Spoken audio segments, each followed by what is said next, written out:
Welcome back. ನೀವು ನೋಡ್ತಾ ಇದ್ದೀರಾ ಅಶ್ವಧನ್ವಂತ್ರಿ ಕಾರ್ಯಕ್ರಮ. ಇವತ್ತಿನ ಕಾರ್ಯಕ್ರಮದಲ್ಲಿ ಥೈರಾಯ್ಡ್ನ ಕುರಿತಾಗಿ ನಾವು ತಿಳ್ಕೊಳ್ತಾ ಇದ್ದೀವಿ. ಡಾಕ್ಟರ್ ಅಂಜನಪ್ಪನವರು ನಮ್ಮೊಟ್ಟಿಗೆ ಇದ್ದಾರೆ. ಥೈರಾಯ್ಡ್ ಅಂದ್ರೆ ಏನು, ಯಾಕೆ ಬರುತ್ತೆ, ಹೇಗೆ ಬರುತ್ತೆ, ಇದಕ್ಕೆ ಕಾರಣಗಳನ್ನ ತಿಳ್ಕೊಂಡಿದ್ದಾಯ್ತು, ಸಿಂಪ್ಟಮ್ಸ್ ಹೇಗಿರುತ್ತೆ ಅನ್ನೋದನ್ನು ಕೂಡ ಡಾಕ್ಟರ್ ನಮಗೆ ಎಕ್ಸ್ಪ್ಲೈನ್ ಮಾಡಿದ್ದಾರೆ.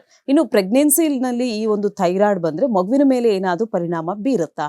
ಸೊ ಅಂತ ಸಂದರ್ಭದಲ್ಲಿ ಆಕೆ ಟ್ರೀಟ್ಮೆಂಟ್ ತಗೊಳ್ಳೋದು ಸೂಕ್ತವಾ? ಡಾಕ್ಟರ್, ಇದ್ರ ಬಗ್ಗೆ ಹೇಳೋದು ಇದು ಭಾಳ ಇಂಪಾರ್ಟೆಂಟ್ ಅಮ್ಮ. ಪ್ರತಿ ಆಬ್ಸ್ಟೆಟ್ರಿಷಿಯನ್ ಇವತ್ತು ಅದೇ ಇದು ಎಲ್ಲ ಇನ್ವೆಸ್ಟಿಗೇಷನ್ಸು ಅವ್ರದ್ದು ಪ್ಯಾರಾಮೀಟರ್ನಲ್ಲಿ ಥೈರಾಯ್ಡ್ ಮಾಡೇ ಮಾಡ್ತಾರೆ. ಯಾಕಂದರೆ ಬೆಳೆಯುವ ಮಗುಗೆ ಹಾರ್ಮೋನ್ ವೆರಿ ಇಂಪಾರ್ಟೆಂಟ್. ಮಗು ಕೂಡ ಥೈರಾಯ್ಡ್ ಗ್ರಂಥಿ ಇರುತ್ತೆ. ಇನ್ಫ್ಯಾಕ್ಟ್ ಎಷ್ಟೋ ಮಕ್ಕಳಿಗೆ ಹುಟ್ಟಿದಾಗೆ ಥೈರಾಯ್ಡ್ ಇರಲಿಲ್ಲ ಅಂದರೆ ಅಂಥ ಮಕ್ಕಳು ಡ್ವಾರ್ಫ್ಸ್ ಆಗ್ತವೆ. ಸೊ ಈವನ್ನು ಮಗುವಿನ ಒಳ್ಳೆಯ ಡೆವಲಪ್ಮೆಂಟ್ಗೆ ತಾಯಿ ಹಾರ್ಮೋನ್ ನಾರ್ಮಲ್ ಇರಬೇಕು. ಅವರೇನ ಹೈಪೋ ಇದ್ದರೆ ಮಗು ಬೆಳವಣಿಗೆ ಆಗಲ್ಲ, ಬ್ರೈನ್ ಡೆವಲಪ್ ಆಗಲ್ಲ. ಅದಕ್ಕೆ ತಾಯಿಗೆ ಏನಾದರೂ ಹೈಪೋ ಇದ್ದರೆ ಥೈರೋನಾರ್ಮ್ ಮಾತ್ರೆ ಹಾಕ್ತಾರೆ. ಅವರು ಈಸಿಲಿ ಅವೈಲಬಲ್. ಏನಂದರೆ ಇದೊಂದು ಅದೃಷ್ಟ. ಥೈರಾಯ್ಡ್ ಮಾತ್ರೆಗಳಿಗೆ ಸೈಡ್ ಎಫೆಕ್ಟ್ ಇರಲ್ಲ. ಭಾಳ ಜನ ಅಲೋಪತಿ ಡ್ರಗ್ಸಾ ಭಾಳ ಸೈಡ್ ಎಫೆಕ್ಟ್ ಅಂತಾರೆ. ದಯವಿಟ್ಟು ತಿಳ್ಕೊಂಬಿಡಿ, ಎಲ್ಲ ಡ್ರಗ್ಸ್ಗೂ ಹಂಗಿರಲ್ಲ. ಇದ್ದರೆ ನಮ್ಗೆ ಗೊತ್ತಿರುತ್ತೆ. Thyronorm is an hormone replaced from outside. Thyroid ಯಾವಾಗ ಸೆಕ್ರೆಟ್ ಮಾಡ್ತಿಲ್ಲಲ್ಲ, ಹೊರಗಡೆಯಿಂದ ನಾವು ಸಪ್ಲೈ ಮಾಡ್ತೀವಿ. ಅದನ್ನು ದಯವಿಟ್ಟು ತೊಗೊಳ್ಳಿಲ್ಲ ಅಂದರೆ ಮಗುಗೆ ತೊಂದರೆ ಆಗುತ್ತೆ. ಓಕೆ ಡಾಕ್ಟರ್, ಈಗ ಪ್ರೆಗ್ನೆನ್ಸಿನಲ್ಲಿ ಆ ಥೈರಾಯ್ಡ್ ಬಂದಿರುತ್ತೆ, ಆಫ್ಟರ್ ಡೆಲಿವರಿ ಆ ಥೈರಾಯ್ಡ್ ನಾರ್ಮಲ್ ಆಗೋ ಪಾಸಿಬಿಲಿಟಿ ಇರುತ್ತೆ. ಅದಕ್ಕೆ ಡೆಲಿವರಿ ಆದಮೇಲೆ, ಯಾಕಂದರೆ ಡಿಮ್ಯಾಂಡ್ ಜಾಸ್ತಿ ಇರುತ್ತೆ ತಾಯಿಗೆ. ಹೊಟ್ಟೆಯಲ್ಲಿ ಮಗು ಇದ್ದರೆ ಮೆಟಬಾಲಿಕ್ ಡಿಮ್ಯಾಂಡ್ ಜಾಸ್ತಿ ಇರೋದ್ರಿಂದ ಆ ಟೈಮ್ನ ಬರ್ಬೋದು. ಎಷ್ಟೋ ಜನ ತಾಯಂದಿರಿಗೆ ಆ ಟೈಮ್ನೊಳಗೆ ಥೈರಾಯ್ಡ್ ಹೈಪೋ ಆಗ್ತಾರೆ. ಎಷ್ಟೋ ಜನ ಡಯಾಬಿಟಿಸ್ ಶುರುವಾಗುತ್ತೆ. ಎರಡೂ ಕೂಡ ಡೆಲಿವರಿ ಆದಮೇಲೆ ನಾರ್ಮಲ್ ಆಗೋ ಪಾಸಿಬಿಲಿಟಿ ಇರುತ್ತೆ. ಬಟ್ ಆಮೇಲೂ ಕೂಡ ಮಾನಿಟ್ರ್ ಮಾಡಿ ಅಂತ ಹೇಳ್ತೀವಿ ನಾವು. ಸೊ ಅದರಿಂದ ಪ್ರೆಗ್ನೆನ್ಸಿ ಟೈಮ್ನೊಳಗೆ ಹಂಗೇನ ಇದ್ದು ನಿಮ್ಗೇನು ಟ್ರೀಟ್ಮೆಂಟ್ ಹಾಕಿದರೆ ಎದುರ್ಕೊಳಕ್ಕೆ ಹೋಗ್ಬೇಡಿ, ನಿಮ್ಮ ಡಾಕ್ಟರ್ ಹೇಳ್ದಂಗೆ ಕೇಳಿ ಅಂತ. ಇನ್ನು ಇದು ಕ್ಯೂರಬಲ್ ಡಿಸೀಸಾ ಅಂತ ನೋಡಿಮ್ಮ, ಇದನ್ನು ಭಾಳ ಸಾರಿ ಕನ್ಫ್ಯೂಸ್ ಮಾಡ್ಕೋತಾರೆ ಜನ. ಹೈಪರ್ ಆ್ಯಂಡ್ ಹೈಪೋ ಥೈರಾಯ್ಡ್ ಅಂದರೆ ಅದು ಸೆಕ್ರೆಟ್ ಮಾಡ್ತಾ ಇಲ್ಲ. ಕಿಡ್ನಿ ಟ್ರಾನ್ಸ್ಪ್ಲಾಂಟು, ಲಿವರ್ ಟ್ರಾನ್ಸ್ಪ್ಲಾಂಟ್ ಥರ ಥೈರಾಯ್ಡ್ ಟ್ರಾನ್ಸ್ಪ್ಲಾಂಟ್ ಇಲ್ಲ. ಯಾಕಂದರೆ ಇದು ಭಾಳ ಸರಳ. ಮಾತ್ರೆ ಸಿಗುತ್ತೆ, ಸೇಫ್ ಮಾತ್ರೆ, ನೋ ಸೈಡ್ ಎಫೆಕ್ಟ್, ಜೀವನ ಪರ್ಯಂತ. ಅದು ಅಡ್ಜಸ್ಟಬಲ್. 3 ತಿಂಗಳಿಗೊಂದ್ಸರಿ TSH ಮಾಡಿ ಅಂತೀವಿ. ಫಸ್ಟ್ ಸ್ಟಾರ್ಟ್ ಮಾಡಿದಾಗ T3 T4 ನಾವು ಥೈರಾಯ್ಡ್ ಪ್ರೊಫೈಲ್ ಅಂತೀವಿ, ಎಲ್ಲ ಮಾಡಿ. ಕೆಲವು ಆಟೋ ಇಮ್ಯೂನ್ ಡಿಸಾರ್ಡರ್ಸ್ ಇರ್ತವೆ, ಹ್ಯಾಶಿಮೋಟೋಸ್ ಥೈರಾಯ್ಡೈಟಿಸ್ ಅಂತೀವಿ, ಅದೆಲ್ಲ ಜನಗಳಿಗೆ ಬೇಡ. ಬಟ್ ಹೈಪೋಥೈರಾಯ್ಡಿಸಮ್ನಾಗೆ it's a life long treatment. Cure ಆಗಲ್ಲ, ಇದು ಕಂಟ್ರೋಲಬಲ್. ಅಂದರೆ ಏನಂದರೆ ವೇರಿ ಆಗ್ತಾ ಇರ್ತದೆ. 25 ಮೈಕ್ರೋಗ್ರಾಮ್ ಇರ್ಬೋದು, 50ಕ್ಕೆ ಹೋಗುತ್ತೆ, 100, 150ಕ್ಕೆ ಹೋಗುತ್ತೆ, ಮತ್ತು ಕೆಳಗಡೆ ಬರುತ್ತೆ. It depends. And all thyroid ಇರೋರಿಗೆ ಒಂದು ಎಕ್ಸರ್ಸೈಸು, ಒಂದು ಯೋಗ, ಒಂದು ಟ್ರೀಟ್ಮೆಂಟು, ಟೆನ್ಷನ್ ಎಲ್ಲ ಕಡಿಮೆ ಮಾಡ್ಕೊಳ್ಳೋ ಇದು ಇಂಪಾರ್ಟೆಂಟ್. ಸಪೋಸ್ ಹೈಪರ್, ನಾನು ಅವಲ್ಲಿ ಹೇಳಿದೆ ಹೆಣ್ಮಗಳಿಗೆ ಹೆಂಗೆ ಟ್ರೀಟ್ಮೆಂಟ್, ಮೆಡಿಕಲ್ ಶಾರ್ಟ್ ಲೈನ್, ಒಂದು 2 ತಿಂಗಳೊಳಗೆ ಆಂಟಿ ಥೈರಾಯ್ಡ್ ಡ್ರಗ್ಸ್ ಅಂತ ಇದೆ. ಇದೇ ಬೇರೆ ಅದೇ ಬೇರೆ. ಅದು ಥೈರಾಯ್ಡ್ ರೀಪ್ಲೇಸ್ಮೆಂಟು, ಇದು agonist thyroid anti thyroid drugs ಅಂತೀವಿ.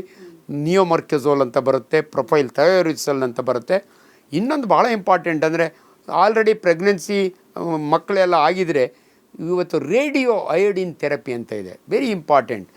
ರೇಡಿಯೋ ಅಯೋಡಿನ್ ಕೊಟ್ಟರೆ, ಓರಲಿ ಒಂದು ಕ್ಯಾಪ್ಸೂಲ್ ಕೊಟ್ಟರೆ ಅದರೊಳಗೆ ರೇಡಿಯೇಷನ್ ಇರುತ್ತೆ. ಥೈರಾಯ್ಡ್ಗೆ ಹೋಗಿ ಎಕ್ಸ್ಟ್ರಾ ಹಾರ್ಮೋನ್ ಏನು ತಯಾರು ಮಾಡ್ತಿರ್ತಲ್ಲ ಸೆಲ್ನೆಲ್ಲ ಡೆಸ್ಟ್ರಾಯ್ ಮಾಡಿ ಥೈರಾಯ್ಡಿಗೆ ತಂದುಬಿಡುತ್ತೆ. ಸೊ ಆಮೇಲೆ ನಾವು ಸರ್ಜನ್ಸ್ ಇದ್ದೀವಿ. ಇವೆಲ್ಲ ಟ್ರೀಟೆಡ್ ಬೈ MBBS ಡಾಕ್ಟ್ರು ಅಥವಾ ಫಿಸಿಷಿಯನ್ ಅಥವಾ ಮೆಡಿಕಲ್ ಎಂಟ್ರಪ್ರನರ್. ನಾವು ಸರ್ಜನ್ಸ್ ರೋಲ್ ಯಾವಾಗಂದರೆ, ಸಪೋಸ್ ರೇಡಿಯೋ ಆಕ್ಟಿವ್ ತೊಗೊಳಕ್ಕೆ ಇಷ್ಟ ಇಲ್ಲ, ಸರ್ಜರಿ ಮಾಡಿಸ್ಕೋದು. ಯಾರು ಸರ್ಜರಿ ಮಾಡಿಸ್ಕೊಳ್ಳೋಕೆ ಇಷ್ಟಪಡಲ್ಲ, ಆ್ಯಕ್ಚುಲಿ ಸ್ಕಾರ್ ಬರುತ್ತೆ ಕುತ್ತಿಗೆಯಲ್ಲಿ ಅಂತ. ಆದ್ದರಿಂದ ನಮ್ಮ ಹತ್ರ ಬಂದರೆ 3 ಸರ್ಜರಿ ಇದ್ದಾವೆ, ವೆರಿ ವೆರಿ ಇಂಪಾರ್ಟೆಂಟ್. ಎಲ್ಲ ಸರ್ಜನು ಮಾಡ್ತೀವಿ ನಾವು. ಟೋಟಲ್ ಥೈರಾಯ್ಡೆಕ್ಟಮಿ, ಸಬ್ ಟೋಟಲ್ ಥೈರಾಯ್ಡೆಕ್ಟಮಿ ಆ್ಯಂಡ್ ಇವಾಗ ಪಾರ್ಷಿಯಲ್ ಇಲ್ಲ, ಹೆಮಿ ಥೈರಾಯ್ಡೆಕ್ಟಮಿ. ಇಲ್ಲೊಂದು ಗಂಟು ಬಂತು ಅನ್ನಿ, ಇದನ್ನು ನಾನು ತೆಗೆದಾಕ್ಬಿಡ್ತೀನಿ, ಈ ಕಡೆದನ್ನು ಹಂಗೆ ಬಿಡ್ತೀನಿ. ಅದು ನಾರ್ಮಲ್, ಅಷ್ಟೇ ಸಾಕು ಜೀವನ ಪರ್ಯಂತ ಇರಲಿಕ್ಕೆ. ಸೊ ಥೈರಾಯ್ಡ್ ಬಂದರೆ 3 ಆಪ್ಷನ್ಸು. ಮೊದಲು medical line of treatment, radio iodine therapy, finally surgery. ಈ 3 ಆಪ್ಷನ್ ಇರೋದ್ರಿಂದ ಭಾಳ ಇಂಪಾರ್ಟೆಂಟು. ಸೊ ಯಾರು ಥೈರಾಯ್ಡ್ ಕಾಯಿಲೆ ಬಂದವರು ಹೆದರ್ಕೊಳ್ಳೋದು ಬೇಡ, ಅರ್ಲಿ ಡಿಟೆಕ್ಷನ್ನು. ಬಟ್ ನನಗೆ ಗೊತ್ತಿದೆ, ನಾನು ಬೇರೆ ಸಿಸ್ಟಮ್ ಬಗ್ಗೆ ಮಾತಾಡಲ್ಲ ಅಂತೀನಿ ನಾನು ಅವಲ್ಲೇ. ಬಟ್ ಜನ ಹೇಳ್ತಾರೆ, ಇಲ್ಲ ಡಾಕ್ಟ್ರೆ ನಾನು ಹೋಮಿಯೋಪತಿ ತೊಗೊಂಡಿನಿ ಚೆನ್ನಾಗಿ, ನಿನ್ನ ಇಷ್ಟ ಅಮ್ಮ, ಆಯುರ್ವೇದ ತೊಗೊಂಡಿನಿ ನಿನ್ನ ಇಷ್ಟ ಅಮ್ಮ, ಅಷ್ಟೇ. ನಾವು ಕಾಂಟ್ರಾಡಿಕ್ಟೇ ಮಾಡಲ್ಲ. ಬಟ್ ನನಗೆ ಯಾವಾಗಲೂ ರಿಪೋರ್ಟ್ ಬೇಕು. ನೀನು ತೊಗೊಂಡ್ಮೇಲೆ TSH ಏನಿದೆ ನೋಡ್ಕೊ ಅಮ್ಮ, ಇಷ್ಟೇ. Very very simple. ಬಟ್ ನಮ್ಮಲ್ಲಿ it is very very clear, ಇಷ್ಟು ಮೆಡಿಸಿನ್ ತೊಗೊಂಡ್ರೆ ಹಿಂಗಾಗುತ್ತೆ ಅಂತ ಇದೆ. ಸೊ ಅದರಿಂದ ದಯವಿಟ್ಟು ನೀವು ಸರ್ಜರಿ ಇದ್ದಾಗೆ ನಾವು ಹೇಳ್ತೀವಿ, ಸುಮ್ಮನೆ ನಿಮ್ಮ ಕುತ್ತಿಗೆ ಕುಯ್ಯಲ್ಲ. ಅದು ಕೂಡ ನಾನು ಭಾಳ ಚೆನ್ನಾಗಿ ಹೇಳ್ತೀನಮ್ಮ. ಎಷ್ಟು ಚೆನ್ನಾಗಿ ಮಾಡ್ತೀವಿ ಅಂದರೆ ಈ ಸರ್ಜರಿ ಒಂದು ಸ್ಕಾರ್ ಉಳಿಯುತ್ತೆ. ಇನ್ಫ್ಯಾಕ್ಟ್ ನಾನು ಎಲ್ಲೋ ತಮಾಷೆಯಾಗಿ ಹೆಣ್ಮಕ್ಳಿಗೆ ಹೇಳ್ತೀನಿ, ಅಮ್ಮ ದುಡ್ಡು ಒಂದಷ್ಟು ಖರ್ಚಾಗ್ತದೆ, ಅದಾದಮೇಲೆ ಇನ್ನೂ ಜಾಸ್ತಿ ದುಡ್ಡು ನಿಮ್ಮ ಯಜಮಾನ್ರಿ ಹೆಂಗ್ರಿ ಡಾಕ್ಟ್ರಿ ಅಂದರೆ ಒಂದು ನೆಕ್ಲೆಸ್ ಮಾಡಿಸ್ಕೊಳಮ್ಮ ಅಂತ, ಕವರ್ ಆಗಿಬಿಡುತ್ತೆ ಸ್ಕಾರ್ ಅಂತ, ಹಂಗೆ ಹೇಳ್ತೀವಿ ನಾವು.